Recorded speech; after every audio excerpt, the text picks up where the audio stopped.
Hi folks, welcome back. Thanks for tuning in.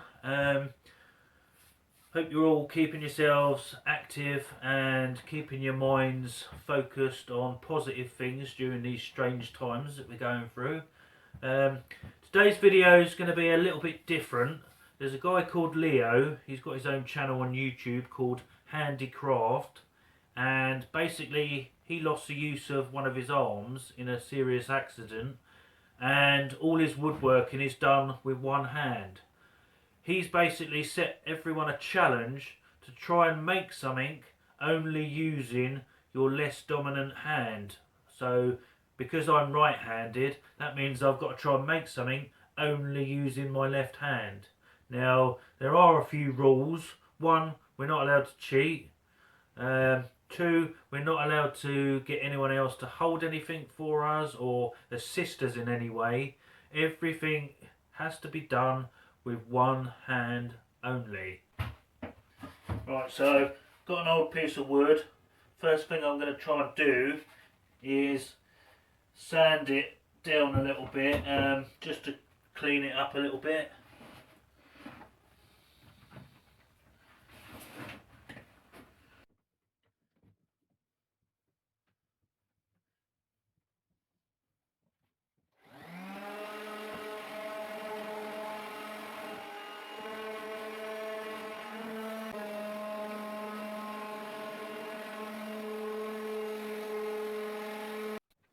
So the first thing I did was square up one end on the miter saw, and that was relatively straightforward.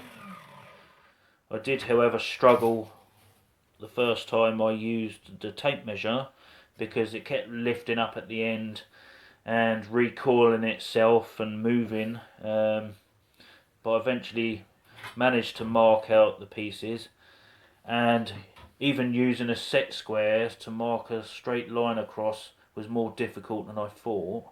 Didn't even consider simple tasks. I was more worried about using power tools with one hand, when actually, when all this was said and done, it was the simple things that I struggled more with. So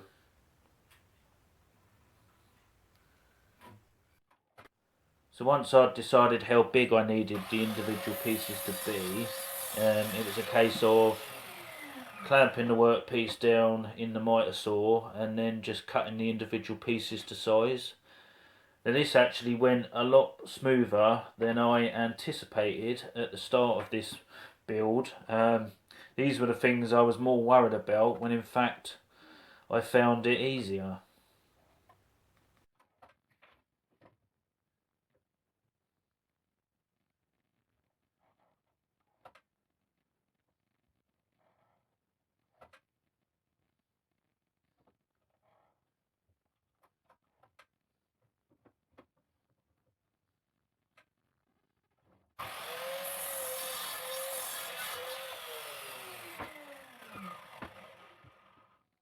The next thing I needed to do was find the centre.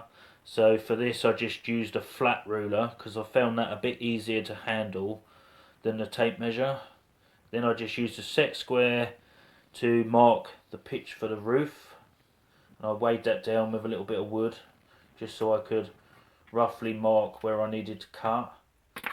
And then to get the two sides of the pitch roof even, I glued the pieces together using a couple of dabs of CA glue, and that way both sides would come out identical.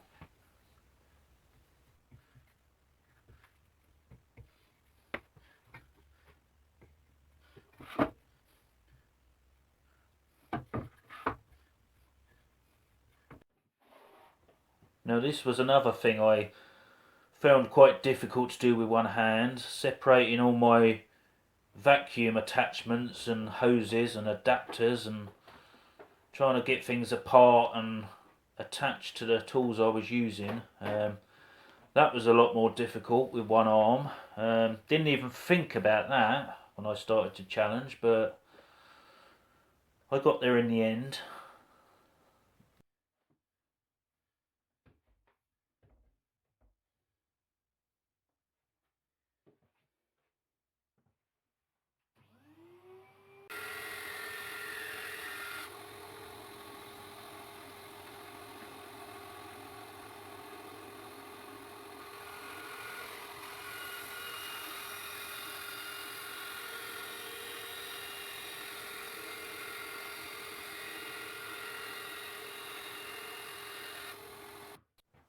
then I could use a chisel just to pry the two pieces apart.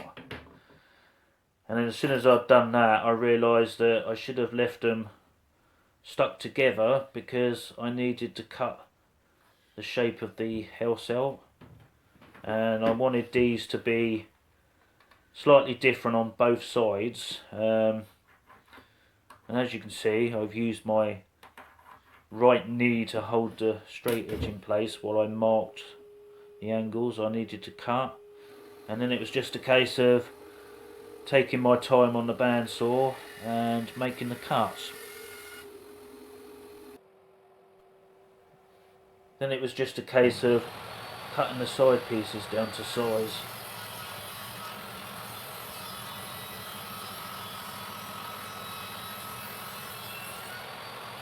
Now, I don't advise anyone to do this.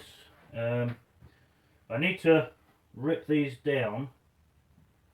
I don't really want to do it on a bandsaw. They would fit, but that tends to stray a little bit more, and it'd probably be a neater cut if I could do it on a table saw. But to make it a little bit easier, I'm going to use some hot glue and stick this piece of oak to my table, and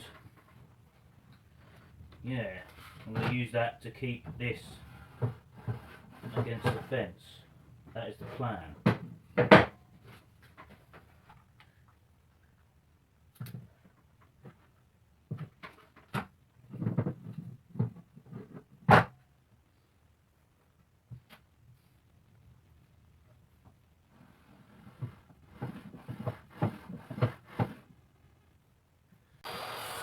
So doing this was one of the parts I was quite worried about, when in fact it actually turned out way better than I thought. I felt quite comfortable. I felt it was done in a safe, controlled manner. I'm quite wary of the table saw anyway, and I know how quick something can go wrong, so I just took my time, and yeah, it turned out alright.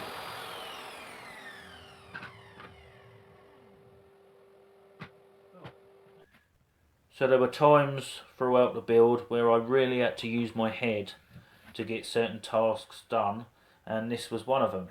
Here I am using my head to hold the pieces in place so I could mark up for a rebate.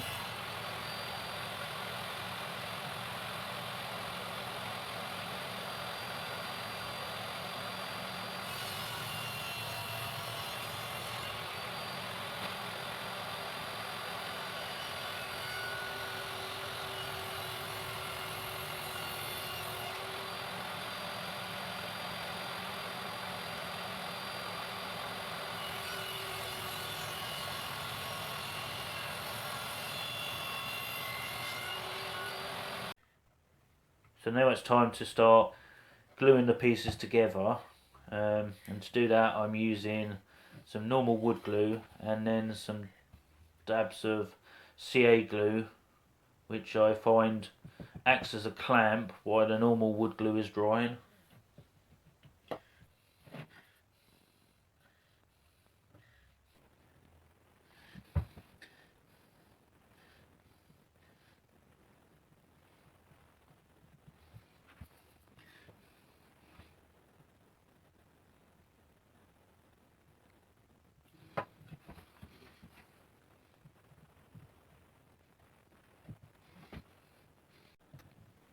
So another thing I struggled with was using these clamps. And they're great clamps and they're easy to use with both hands, but trying to set them up with one hand becomes extremely difficult. So as you can see, once again, I'm using my head.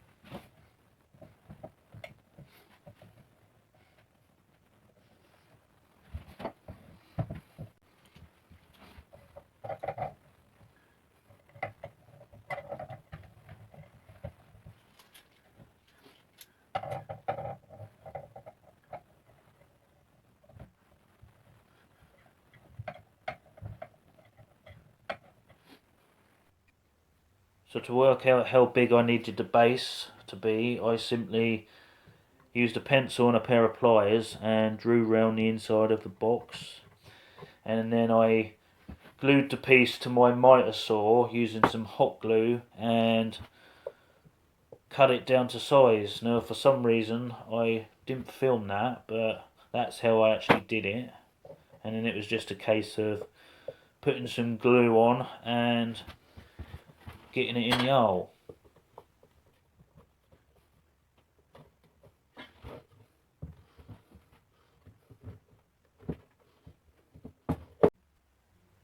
Now this is another one of those jobs where you appreciate having the use of both hands. When it comes to gluing things together, it's definitely more interesting trying to do it one-handed.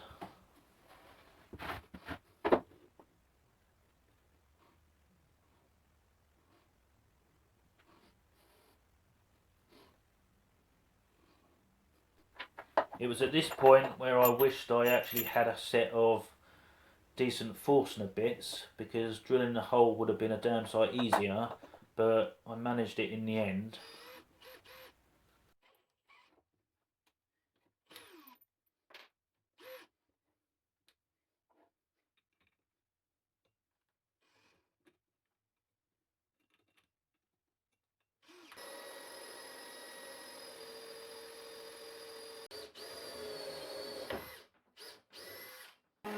Then it was a case of just sanding down the edges flush.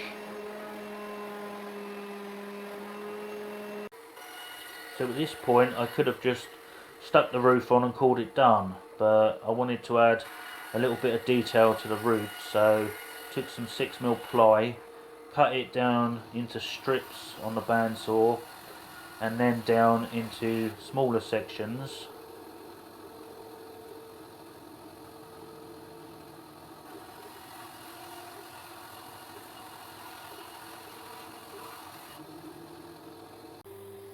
Then I use a disc sander just to round over all the ends, and I'm going to be using these as roof tiles. So once they were sanded, it was time to fire in some 18 gauge brad nails just to give it a bit more strength, and then I could start gluing and nailing the individual roof tiles on. Now they did move around as I was nailing them in place, but I'm not too worried about getting them all perfectly lined up because I want it to kind of look a bit rusticy.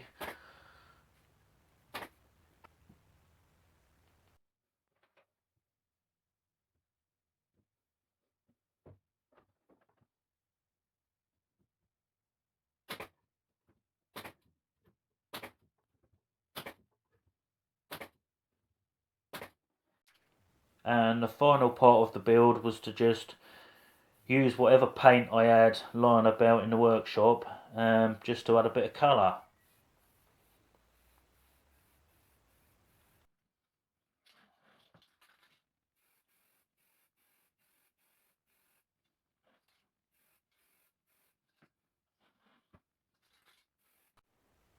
And that's the finished birdhouse.